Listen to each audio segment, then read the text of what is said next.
Oxygen का dissociation curve. Dissociation curve एक graph है जो हम ऑक्सीजन सेचुरेशन और पार्शियल प्रेशर के बीच खींचते हैं। ये सिग्मोइड कर्व कहलाता है। ये एस शेप में आता है, इसको कहते हैं सिग्मोइड कर्व। ये कर्व भी सिग्मोइड शेप है। इस तरह की शेप को हम सिग्मोइड कहते हैं, जिसमें तिरछा एस होता है। ये ऐसे ये सिग्मोइड कर्व होता है। जैसे जैसे ऑक्सीजन की कंसंट्रेशन बढ़ती चली जाती है, अर्थात पार्शियल प्रेशर बढ़ता चला जाता है, वैसे वैसे इसका सेचुरेशन भी बढ़ता चला जाता है हीमोग्लोबिन का। तो ये हीमोग्लोबिन है, हीमोग्लोबिन जब इसको ट्रांसपोर्ट करती है, हीमोग्लोबिन के द्वारा ऑक्सीजन का ट्रांसपोर्ट होता है। तो इसमें अगर हम इसका ग्राफ खींचे, हम इसका कर्व खींचे, तो ये कर्व आता है, इसको कहते हैं ऑक्सीजन डिसोसिएशन कर्व। जैसे जैसे ऑक्सीजन की सेचुरेशन बढ़ती है, वैसे वैसे पार्शियल प्रेशर के प्रोपोर्शनल होती है। ये शुरू में जब कम थी पार्शियल प्रेशर, तो ये सेचुरेशन भी कम था। जैसे जैसे ये पार्शियल प्रेशर बढ़ता चला गया, तो वैसे वैसे ये बीच में एक बार बहुत तेज बढ़ता है, फिर थोड़ा स्लो बढ़ता है। तो इस तरह से ये 100 पार्शियल प्रेशर पे जो मैक्सिमम सेचुरेशन हो जाता है। और इस सेचुरेशन को अफेक्ट करने वाले फैक्टर है, पहला सेचुरेशन ऑफ CO2। अगर CO2 ज्यादा है तो ये जो सेचुरेशन कम होगा।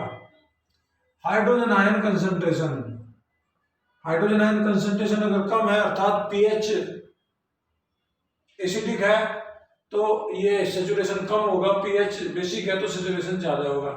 टेम्परेचर का भी इस पे असर पड़ता है, और ऑक्सीजन की कंसंट्रेशन का भी असर पड़ता है। अगर ऑक्सीजन की कंसंट्रेशन ज्यादा है तो सेचुरेशन ज्यादा होगा, कम है तो सेचुरेशन कम होगा।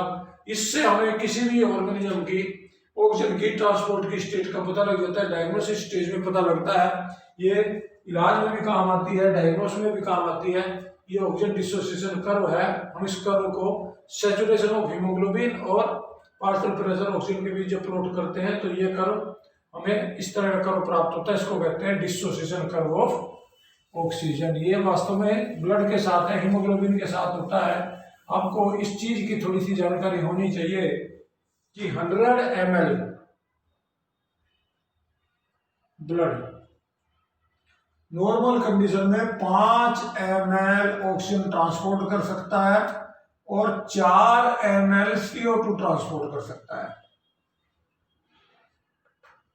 O2 थोड़ी ज्यादा ट्रांसपोर्ट होती है, CO2 थोड़ी कम होती है। ये इसकी अमाउंट है जो ट्रांसपोर्ट हो सकती है। इसमें ये ब्लड के द्वारा जो हीमोग्लोबिन ट्रांसपोर्ट करता है। अब इसमें जो ऑक्सीजन ट्रांसपोर्ट होती है, ट्रांसपोर्ट ऑफ ऑक्सीजन,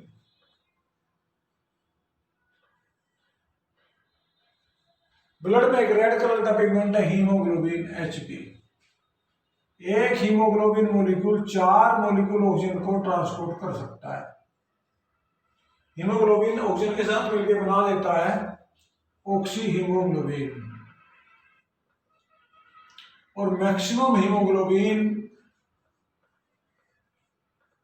ऑक्सीजन को ट्रांसपोर्ट करती है। अगर हम इसकी बात करें तो लगभग 97% of oxygen transported by blood is transported in the form of oxy haemoglobin. Oxygen के साथ मिलता है और ये ऑक्सी हीमोग्लोबिन बना देता है। ऑक्सी हीमोग्लोबिन कहाँ बनेगी? जहां से ब्लड ऑक्सीजन लेगा, यानी कि लंग्स में मेनली। एल्वोलाई में जो ऑक्सीजन जब ब्लड लेता है तो वहां क्या बनता है? Oxy haemoglobin. Oxy haemoglobin when oxygen combined with the hemoglobin it will form oxyhemoglobin. 97% of oxygen is transported by RBC in the form of oxyhemoglobin. और जो बची 3% that is transported as a solution in the plasma. Plasma में थोड़ी सी oxygen घुल जाती है in plasma. और ये ऑक्सीजन ब्लड में आती कब है? जब लो CO2 high O2 less hydrogen ion concentration and less temperature। तो ये ब्लड हीमोग्लोबिन का ट्रांसपोर्ट ज्यादा करता है। इसका मतलब हीमोग्लोबिन के ट्रांसपोर्ट के लिए ये अच्छी कंडीशन है कि इसमें जो कार्बन डाइऑक्साइड की मात्रा जब कम होती है, कहाँ कम होती है? लंग्स में, क्योंकि बाहर से हम एयर लेते हैं उसमें ऑक्सीजन ज़्यादा होती है, ऑक्सीजन की कंटेंट वहाँ ज़्यादा है। जब कार्बन डाइऑक्साइड की कंटेंट कम है तो उसमें हाइड्रोजन आयन कंसंट्रेशन भी कम, क्योंकि कार्बन डाइऑक्साइड एक एसिडिक गैस है, और टेम्परेचर भी वहाँ कम होता है, जिसकी वजह से वहाँ ट्रांसपोर्ट फेवर करता है। तो इस तरह से ये ऑक्सीजन का ट्रांसपोर्ट चलता रहता है। हमारे शरीर में ये जो हीमोग्लोबिन का एक मॉलिक्यूल 4 मॉलिक्यूल ऑक्सीजन का ट्रांसपोर्ट कर सकता है। इस तरह haemoglobin is the main molecule which is responsible for the transport of oxygen. 97% जितनी ऑक्सीजन ट्रांसपोर्ट होती है उसमें 97% हीमोग्लोबिन ही ट्रांसपोर्ट करता है एज ए सोल्यूशन। उसके कार्बन वो ऑक्सी हीमोग्लोबिन के रूप में 3% सोल्यूशन के रूप में। अब दूसरी आती है ट्रांसपोर्ट ऑफ CO2। CO2 का ट्रांसपोर्ट 3 तरह से होता है। एक तो हीमोग्लोबिन के साथ ये बनता है कार्बामिनो हीमोग्लोबिन, कुछ तो इसके साथ ट्रांसपोर्ट होती है। जो कार्बन डाइऑक्साइड है that is reactive with haemoglobin. Haemoglobin oxygen से 20 से 25 टाइम्स ज्यादा एफिनिटी रखती है कार्बन डाइऑक्साइड के लिए ऑक्सीजन की परसेंट में। तो इसमें लगभग 20 से 25% कार्बन डाइऑक्साइड ट्रांसपोर्ट होती है कार्बोहीमोग्लोबिन में। इसके बाद 70% के लगभग ट्रांसपोर्ट होती है बाइकार्बोनेट के रूप में, और जो बची 5-7% वो ट्रांसपोर्ट होती है सोल्यूशन इन प्लाज्मा। 3 तरह से कार्बन डाइऑक्साइड ट्रांसपोर्ट होता है।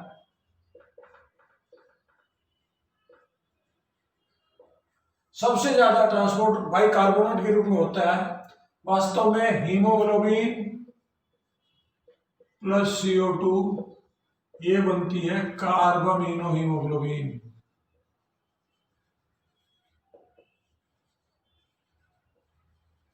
लेकिन इसके बनने के लिए कौन कौन से फैक्टर रेस्पॉन्सिबल है? हाई कंसंट्रेशन ऑफ CO2, अर्थात हाई PCO2। दूसरा फेवरेबल है H+ कंसंट्रेशन हाई। तीसरा हाई टेम्परेचर, और चौथा लो पार्शियल प्रेशर ऑफ CO2। ये 4 फैक्टर रेस्पॉन्सिबल हैं इसको ट्रांसपोर्ट करने के। जब ये चारों फैक्टर फेवरेबल होंगे तो कार्बन डाइऑक्साइड ट्रांसपोर्ट खूब होता है, ज्यादा मात्रा में होता है। कार्बन डाइऑक्साइड की बाइंडिंग कैपेसिटी ऑक्सीजन से ज्यादा होती है। अब होता कैसे है? जब ब्लड टिश्यू में जाता है, in the tissue there is continuous formation of CO2। Tissue में CO2 बनती है by the oxidation of food. हमारे हर टिश्यू में CO2 बनती रहती है। CO2 की प्रॉपर्टी है कि ये टिश्यू में CO2 बनेगी। क्यों बनेगी? क्योंकि वहाँ फूड का ऑक्सीडेशन होगा। फूड का ऑक्सीडेशन होगा तो वहाँ CO2 बनेगी। फूड के ऑक्सीडेशन में आपने पढ़ा है, रेस्पिरेशन में हमारे पास CO2 बनती है। रेस्पिरेशन में जो फूड का ऑक्सीडेशन होता है तो उस ऑक्सीडेशन में CO2 बनेगी। वो जो CO2 बनेगी उस CO2 का ट्रांसपोर्ट ये जब हीमोग्लोबिन के साथ मिलेगी तो ये बनेगी कार्बामिनो हीमोग्लोबिन। लेकिन CO2 पानी के साथ रिएक्शन करके एक एंजाइम होता है RBC में, उस एंजाइम का नाम है carbonic anhydrase. This enzyme help the formation of carbonic acid H2CO3 but it is a reversible reaction. ये रिवर्सिबल रिएक्शन है। ये कार्बोनिक एनहाइड्रेज जब कार्बन डाइऑक्साइड की कंसंट्रेशन ज्यादा होती है तो H2CO3 बनाता है। जब कार्बन डाइऑक्साइड की कंसंट्रेशन कम होती है तो इसको हाई कंसंट्रेशन पे ये बनता है, लो कंसंट्रेशन पे ये बन जाता है। ब्लड में ये H2CO3 ये टूट जाता है H+ आयन में और HCO3- आयन में, बाइकार्बोनेट आयन में। और ये बाइकार्बोनेट आयन ये किसी भी मेटल के साथ मिलके, जैसे सोडियम है, सोडियम के साथ NaCO3 बना देते हैं। तो ये हो गया बाइकार्बोनेट के रूप में transport. The transport in the form of bicarbonate, ये कहाँ होता है? ये टिश्यू में होता है। और जब ये लंग्स में जाती है तो लंग्स में वापस फिर से ये टूट जाती है, और लंग्स में टूट के ये जो बाइकार्बोनेट और ये आयन है ये फिर से लंग्स में कार्बन डाइऑक्साइड बना देते हैं, क्योंकि लंग्स में ऑक्सीजन कंसंट्रेशन ज़्यादा होती है, टेम्परेचर स्लो होता है, तो मास का डिकम्पोजिशन हो जाता है, वहाँ ये टूट जाती है। और इस तरह से लंग्स में टूटने के बाद वहाँ ये प्लाज्मा में से हमारी एल्वोलाई में आ जाती है, एल्वोलाई से वो एयर के साथ बाहर निकल जाते हैं, जिसको हम एक्सपायरेशन कहते हैं। ये रिएक्शन जो वहां हुई थी, इसी तरह कार्बोअमीनो हीमोग्लोबिन भी टूट जाती है। ये HbCO2 भी लंग में जाके, क्योंकि वहां पे भी कंडीशन यही है, वो हीमोग्लोबिन और कार्बन डाइऑक्साइड में टूट जाती है, कार्बन डाइऑक्साइड बाहर आ जाती है। ये जो हीमोग्लोबिन है ये फिर ऑक्सीजन लेके यहाँ ऑक्सी हीमोग्लोबिन बना देती है, यहाँ ऑक्सीजन का ट्रांसपोर्ट हो जाता है। इस प्रकार से इसका ट्रांसपोर्ट चलता रहता है, ये इसका ट्रांसपोर्ट करती है। इस तरह से हमारे इसमें ये लगातार ये ट्रांसपोर्ट चलता रहता है। 100 ml इसमें 4 ml O2 का, इसका CO2 का ट्रांसपोर्ट होता है।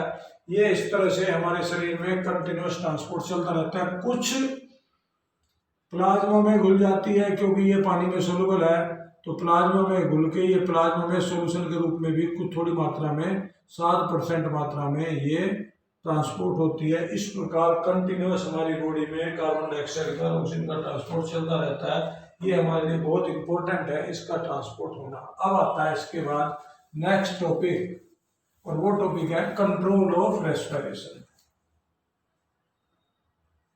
कंट्रोल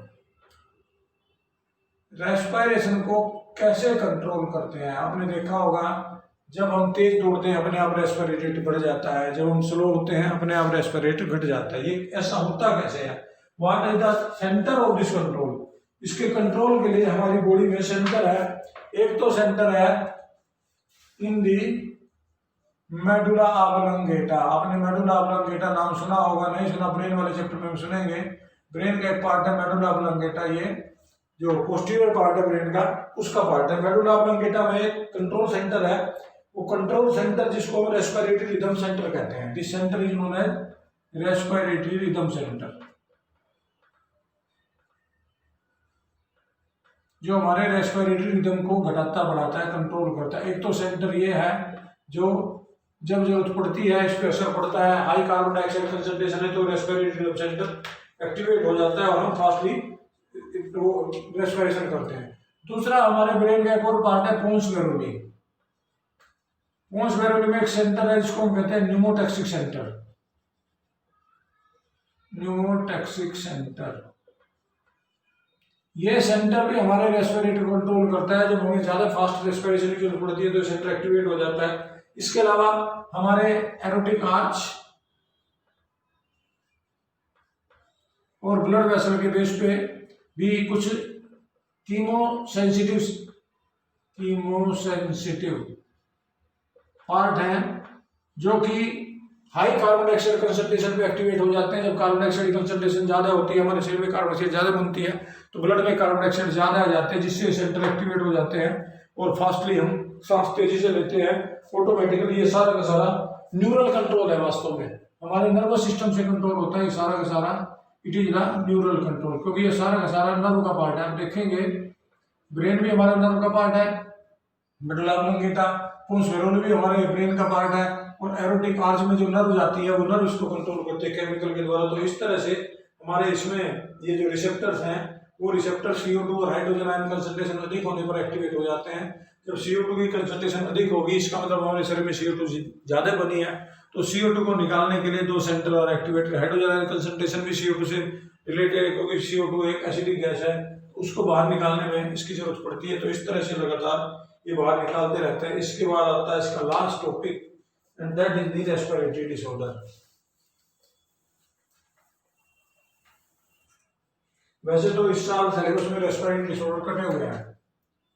रेस्पिरेटरी डिसऑर्डर तुम्हारे सिलेबस में इस साल नहीं है, लेकिन फिर भी चैप्टर में आगे जानकारी के लिए मैं लिख देता हूँ। ब्रेक में हम चलते हैं। 3 रेस्पिरेटरी डिसऑर्डर तुम्हारी बुक में है। एक तो है अस्थमा, दूसरा है एम्फीसीमा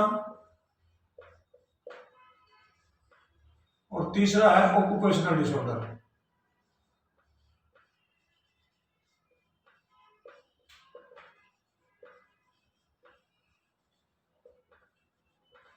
ये 3 रेस्पिरेटरी डिसऑर्डर हम पढ़ेंगे। सबसे पहला आता है अस्थमा। जनरली अस्थमा जेनेटिक होता है। अस्थमा एक बीमारी है। इस अस्थमा में क्या होता है, अस्थमा में इन्फ्लेमेशन है, स्वेलिंग है रेस्पिरेटरी पार्ट में।